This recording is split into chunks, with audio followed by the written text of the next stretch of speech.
कहते हैं करोड़ों हिंदुओं की आस्था का केंद्र मोक्षदायिनी पवित्र नदी मां गंगा के जल में स्नान करने से सभी प्राणियों के पाप नष्ट हो जाते हैं। इसी विश्वास पर हजारों सालों से लाखों करोड़ों हिंदू व्रत त्योहारों पर मां गंगा के पास चले आते हैं और जाने अनजाने में किए पापों से मुक्ति पाने की कर जोड़ प्रार्थना करते हैं। तो क्या इतने लोगों के पाप मां गंगा अकेले अपने अंदर समा लेती हैं?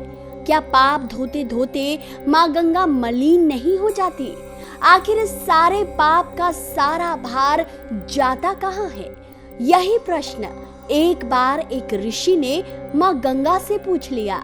फिर क्या हुआ, चलिए जानते हैं कि आखिर हमारे सारे पाप जाते कहाँ हैं।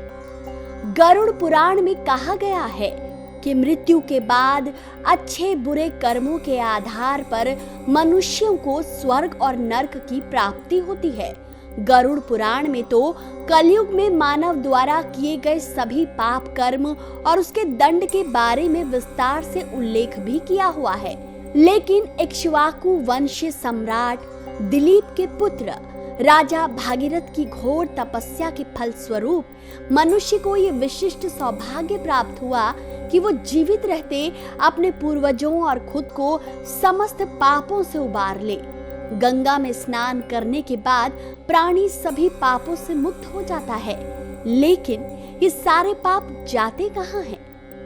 यही प्रश्न एक बार एक ऋषि के मन में आया। उन्होंने सोचा, सभी लोग पाप धोने के लिए गंगा में स्नान करने जाते हैं, तो इस तरह तो गंगा भी पापी हो जाएंगी। उस ऋषि ने यह जानने के लिए बड़ी कठोर तपस्या की। देवता प्रकट हुए। उन्होंने ऋषि को मां गंगा से इस प्रश्न का उत्तर मांगने को कहा। ऋषि और देवता मां गंगा के पास गए तो सभी ने एक स्वर में पूछा कि हे गंगे, सब लोग आपके यहाँ पाप धोने आते हैं, तो क्या आप भी पापी हुई? मां गंगा ने कहा, मैं कैसे पापी हो गई? मैं तो सभी पाप समुद्र को अर्पित कर देती हूँ। तब ऋषि और समस्त देवता समुद्र देव के पास गए।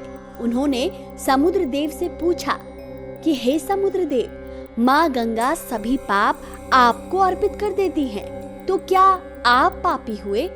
समुद्र देव ने कहा, भला मैं कैसे पापी हुआ? मैं तो सभी पाप को भाप बनाकर बादल बना देता हूँ।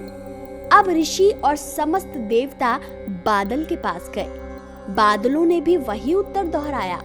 बादल ने कहा, मैं तो सभी पाप को वापस पानी बनाकर धरती पर गिरा देता हूँ और इससे जो अन्न उपजता है उसे मानव खाता है।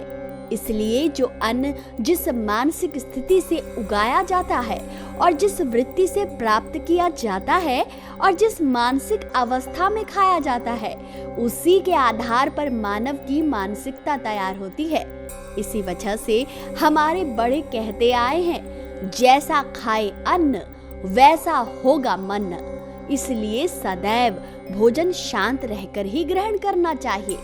जिस धन से अन्न खरीदा जा रहा है वो धन भी श्रम का ही होना चाहिए।